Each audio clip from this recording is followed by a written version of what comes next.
വർഷത്തെ മെയ് മാസം അവസാനത്തെ ഞായറാഴ്ച ഒരുമിച്ച് ഇടയാറുള്ള ഇല്ലാത്ത സെന്റ് തോമസ് മാർത്തോമ പള്ളിയിൽ ആയിരിക്കുവാൻ തക്കവണ്ണം ദൈവകൃപ ചെയ്യുന്നവർക്ക് ദൈവത്തിന് നന്ദി പറയുക.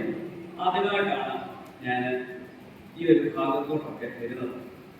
പലപ്പോഴും കേട്ടിട്ടുള്ളത് നിങ്ങൾക്ക് എല്ലാവർക്കും അഭിമാനമായിരിക്കുന്ന മുതാമക്കൻ കൊച്ചുകുഞ്ഞു ഉപദേശിയുടെ പാട്ടും ചരിത്രവും വായനയിലൂടെ മാത്രം അറിഞ്ഞ ഒരു സ്ഥലമാണ് ഇടയാറുന്നത്.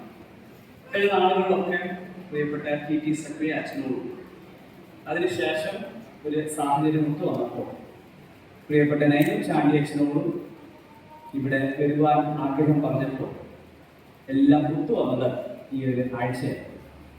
വളരെ സന്തോഷത്തോടെ, സ്നേഹത്തോടെ, കരുതലോടെ ഇത്തരത്തിലൊരു അവസരം ഒരുക്കി തന്ന പ്രിയപ്പെട്ട അച്ഛനോട്, വികാരി അച്ഛനോടുള്ള നന്ദിയും സ്നേഹവും ആദ്യമേ തന്നെ അറിയിക്കും. പ്രിയപ്പെട്ട കെ തോമസ് അച്ഛൻ, ജോർജ് അച്ഛൻ, രണ്ട് അച്ഛന്മാരെയും പരിചയപ്പെടുവാനായിട്ട് സാവകാശം ലഭിച്ചു. പ്രത്യേകിച്ച് ജോർജ് അച്ഛനോടൊക്കെ സംസാരിച്ചപ്പോൾ ഞാനിപ്പോൾ ശുശ്രൂഷ എന്ന ഛത്തീസ്ഗഡ് ബിലാസ്പൂരിനടുത്തുള്ള ബിലാസ്പൂർ ബിലായി മാർത്തോമ ഇടവകയിൽ ഏറെ നാളുകൾ മുൻപ് പ്രിയപ്പെട്ട അച്ഛനെ ശുശ്രൂഷ ചെയ്യുവാൻ സാധിച്ചു എന്നുള്ളത് മനസ്സിലാക്കുന്നതിൽ ഏറെ സന്തോഷമുണ്ട്. ഞാൻ ഇന്ന് ഇവിടെ ആയിരിക്കുന്നത് നിങ്ങളെ എല്ലാവരെയും ഞാനിപ്പോൾ ശുശ്രൂഷ ചെയ്യുന്ന ഛത്തീസ്ഗഡ് മാർത്തോമ മിഷനെ ഒന്ന് പരിചയപ്പെടുത്തുവാനായിട്ട്. നമുക്ക് എല്ലാവർക്കും അറിയാം, നമ്മുടെ സഭ എന്ന് പറയുന്നത് അനേകരുടെ ഇടയിൽ, പ്രത്യേകിച്ച് വളരെ ഒരു നമ്പറിൽ കുറഞ്ഞ ഒരു കൂട്ടമെങ്കിലും അനേകരുടെ ഇടയിൽ നമ്മുടെ ശുശ്രൂഷ പ്രതിഫലിപ്പിക്കുന്ന ഒരു സാക്ഷി സമൂഹമായിട്ട് നിലകൊള്ളുന്ന ഒരു സഭ ആകുന്നത്. ഞാൻ ആയിരിക്കുന്ന അല്ലെങ്കിൽ എൻ്റെ പഠിച്ച് വളർന്ന ഇടം ബോംബെ. നിങ്ങൾക്ക് എല്ലാവർക്കും പലർക്കും പലരുടെ ബന്ധവും ഒക്കെ അവിടെ ഉണ്ടായിരിക്കും. അവിടെ ആയിരിക്കുന്ന എൻ്റെ പള്ളിയിലായിരിക്കുന്ന ശോഭിത്തിന്റെ വൈഫ് ഹൗസ് ഇവിടെ ആണെന്നാണ് മനസ്സിലാക്കുന്നത്. ആ വിധത്തിലൊക്കെ അവിടുന്ന് ഒരു സിറ്റി, ഒരു വളരെ മോഡേൺ ആയിട്ടുള്ള ഒരു കൾച്ചറിന്റെ നടുവിൽ നിന്ന് വളരെ ഗ്രാമപ്രദേശത്തോടുള്ള ഒരിടയിൽ, പ്രത്യേകിച്ച് ഇന്നും പല ഫെസിലിറ്റീസ് ലഭിക്കാത്ത ഒരിടത്ത് ഒരു ശുശ്രൂഷ ചെയ്യുവാൻ തക്കവണ്ണം സഭയിലൂടെ ദൈവം വിളിച്ച് തിരിച്ചതോട്ട് ദൈവത്തിന് നന്ദി പറയുകയാണ്. എന്നെ തന്നെ പ്രിയപ്പെട്ട അച്ഛനെ പരിചയപ്പെടുത്തുക. പഠിച്ചു പറഞ്ഞെല്ലാം ബോംബെയിലാണ്. 2017-21 വർഷകാലങ്ങളിൽ കോട്ടയം സെമിനാരിൽ പഠനം പൂർത്തിയാക്കിയാണ് ശുശ്രൂഷയിലോട്ട് പ്രവേശിക്കുന്നത്. ഇത് 5ാം വർഷം. ഛത്തീസ്ഗഡിലുള്ള ബിലാസ്പൂർ മിഷൻ 2001 പ്രസംഗ സംഘത്തിന്റെ കീഴിൽ പ്രവർത്തനം ആരംഭിക്കുന്നത്. പക്ഷേ നമ്മുടെ പ്രിയപ്പെട്ട ജോർജ് അച്ഛൻ വിലായത്തൊക്കെ ഉള്ള സമയം ഇതിൻ്റെയൊക്കെ ആദ്യ പടികൾ, പ്രത്യേകിച്ച് 1996 മുതൽ ഒക്കെ ആരംഭിച്ചതായിട്ട് അച്ഛനിലൂടെയും അവിടുത്തെ പ്രവർത്തകരിലൂടെയും ഒക്കെ അറിയുവാനായിട്ട് സാധ്യതയാണ്.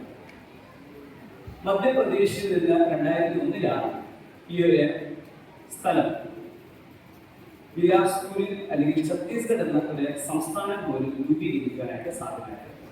അത് നമുക്കറിയാം, ആ സമയത്തൊക്കെ ഏറ്റവും വലിയ ഒരു സംസ്ഥാനം എന്ന നിലയിലാണ് മധ്യപ്രദേശിനെ ഡിവൈഡ് ചെയ്തപ്പോൾ ഛത്തീസ്ഗഡ് എന്ന ഭാഗം രൂപപ്പെടുവാനായിട്ട് സാധ്യതയാണ്. അതിൻ്റെതായിട്ടുള്ള അതിലേക്ക് വലിയൊരു സംസ്ഥാനം എന്ന നിലയിൽ ഉണ്ടായിരുന്നപ്പോഴുള്ള പ്രയാസങ്ങളൊക്കെ ഇന്നും ബിലാസ്പൂർ അല്ലെങ്കിൽ ഛത്തീസ്ഗഡിൽ പല ഇടങ്ങളിലും അനുഭവിക്കാനായിട്ട് സാധ്യതയാണ്. പലയിടത്ത് കുഞ്ഞുങ്ങൾക്ക് ബേസിക് ഫെസിലിറ്റീസ് പോലും ഇല്ലാത്ത, കുടുംബങ്ങൾക്ക് ഇലക്ട്രിസിറ്റി പോലും ഇല്ലാത്ത ഇടങ്ങളൊക്കെ പലയിടത്തും ഉണ്ട്. അതുകൊണ്ട് തന്നെ അവരുടെ ഇടയിൽ ചെന്ന് ദൈവത്തിൻ്റെ വളരെ എറ്റേണലായിട്ടുള്ള സ്നേഹം പകർന്നു കൊടുക്കുവാൻ സാധിക്കുന്നത് ആ കാലത്ത് നമ്മുടെ സഭയിൽ പ്രവർത്തിച്ച പ്രിയപ്പെട്ടവരിലൂടെയും ഈ കാര്യങ്ങളിൽ ഞങ്ങളിലൂടെയും ഒക്കെ സാധ്യമായി തീരുന്നതിൽ ഏറെ അഭിമാനിക്കുകയും സന്തോഷിക്കുകയും ചെയ്യും. ഈ മിഷൻ പ്രവർത്തനങ്ങളെ കുറിച്ച് പറഞ്ഞാൽ അവിടെ ഏകദേശം 7 സെന്റേഴ്സാണ് നമുക്കുള്ളത്. 20ലധികം വില്ലേജസ്, ഇവിടെ ഹിന്ദിയിൽ പറഞ്ഞ ഗാവ്, 20ലധികം ഗാവിൽ പോയി സുവിശേഷം അറിയുകയും അവരുടെ ഇടയിലുള്ള പ്രവർത്തനങ്ങൾ ഏറെ സന്തോഷകരമായിട്ട് നടന്നു വരുന്ന ഒരു കാലം. പക്ഷേ നിങ്ങൾക്ക് എല്ലാവർക്കും, പ്രത്യേകിച്ച് സോഷ്യൽ മീഡിയയുടെ ഒക്കെ അവൈലബിലിറ്റി ഈ നാളുകളുള്ളതുകൊണ്ട് അവിടെയുള്ള അല്ലെങ്കിൽ നോർത്ത് ഇന്ത്യയിൽ നടക്കുന്ന പ്രതിസന്ധികൾ ആയ കാര്യങ്ങളൊക്കെ നിങ്ങൾക്കെല്ലാം കേൾക്കുന്നുണ്ട്.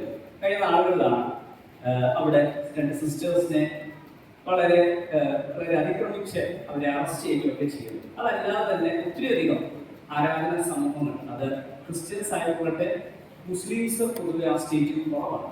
എന്നാൽ പോലും അവരുമായിക്കൊള്ളട്ടെ അവർക്കെല്ലാം നേരിടുവാനുള്ള പ്രതിസന്ധികൾ ഇന്നും സത്യം തന്നെയാണ്.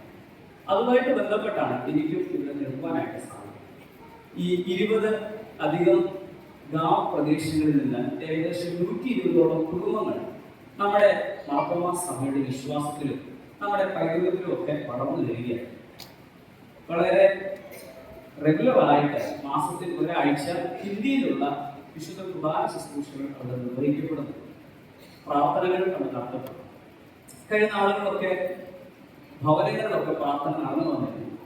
പക്ഷേ അതൊക്കെ ഒത്തിരിയധികം മറ്റ് റൈറ്റ് വിംഗ് ഗ്രൂപ്പ്സിൻ്റെ ഒക്കെ ഇൻവോൾവ്മെന്റ് കാരണം, അവരുടെ കൂടുതൽ പ്രഷർ കാരണം ഇന്ന് ആളുകളൊന്നും റെഗുലറായിട്ട് നടക്കുന്നില്ല. പക്ഷെ നമുക്ക് ഒരു ട്രൈബൽ ഏരിയ ആയതുകൊണ്ട് തന്നെ അവിടെ സ്വന്തമായിട്ട് സ്ഥലമൊക്കെ വാങ്ങിക്കുവാനും വിൽക്കുവാനായിട്ടൊക്കെ പ്രയാസമാണ്. എന്നാൽ പോലും ദൈവം കനിവായി കരുണ ചെയ്ത് നമുക്ക് 4 ഇടങ്ങളിൽ നമുക്ക് സ്ഥലമുണ്ട്. അതിൽ 2 ഇടങ്ങളിൽ നമുക്ക് കെട്ടിടമുണ്ട്, ചാപ്പലുണ്ട്. അവിടെ ഏകദേശം 25-30 കുടുംബങ്ങൾ, 70-75 പേര് റെഗുലറായിട്ട്, ഞാൻ പറഞ്ഞല്ലോ, മാസത്തിലൊരിക്കൽ ആരാധനയ്ക്കായിട്ട് കടന്നു വരുന്നു. നമ്മുടെ ഇവിടുത്തെ ഒരു കൂട്ടായ്മ പോലെ തന്നെ അവർ വെള്ളിയാഴ്ച പ്രാർത്ഥനകളും അത്തരത്തിലുള്ള കൊച്ചു കുഞ്ഞുങ്ങളുടെ സൺഡേ സ്കൂൾ VBS ഒക്കെ നടന്നു വരികയാണ്. പക്ഷേ ഇവരെയൊക്കെ സംബന്ധിച്ച് ഒത്തിരിയധികം ഡെവലപ്മെന്റിന്റെ അല്ലെങ്കിൽ വളർച്ചയിലൊക്കെ വളരെ പ്രാരംഭഘട്ടത്തിലാണ് ഇവരെല്ലാവരും. ദൈവവിശ്വാസമൊക്കെ അവരിലൂടെ വളരെ റോ ഫെയ്ത്താണ് നമുക്ക് കാണാൻ സാധിക്കും. നമ്മളൊക്കെ വളരെയധികം പള്ളിയിലുള്ള വളരെ വിശാലമായിട്ടുള്ള സന്തോഷത്തിന്റെ ഒക്കെ അനുഭവത്തിലായിരിക്കുന്നു. അവരൊക്കെ ആയിരിക്കുന്നത്, ഞാൻ ഇപ്പോൾ അവിടെ നിന്നോട് വരുമ്പോൾ അവിടെ 48 ഡിഗ്രിയാണ് അവിടുത്തെ ചൂട്. അപ്പോൾ ഇവിടോട്ട് നാട്ടിലോട്ട് വന്ന് കേരളത്തിലോട്ട് കയറുമ്പോൾ തന്നെ ഒരു മഴയാണ്. കഴിഞ്ഞ ദിവസങ്ങളിലൊക്കെ ഏത് പരിപാടിക്ക് പുറത്തിറങ്ങാൻ പോകുമ്പോൾ നല്ല മഴയാണ്. വളരെ പ്ലസന്റ് ആയിട്ടുള്ള ക്ലൈമറ്റ് ആയിരിക്കുന്ന കേരളത്തിന്റെ നടുവിൽ വളരെ ചൂടും പ്രയാസത്തിന്റെയും നടുവിലായിരിക്കുന്ന ഛത്തീസ്ഗഡിനെ കുറിച്ച് ഞാൻ ഓർക്കുകയാണ്. ആ ഒരു സാഹചര്യത്തിൽ ഇന്നും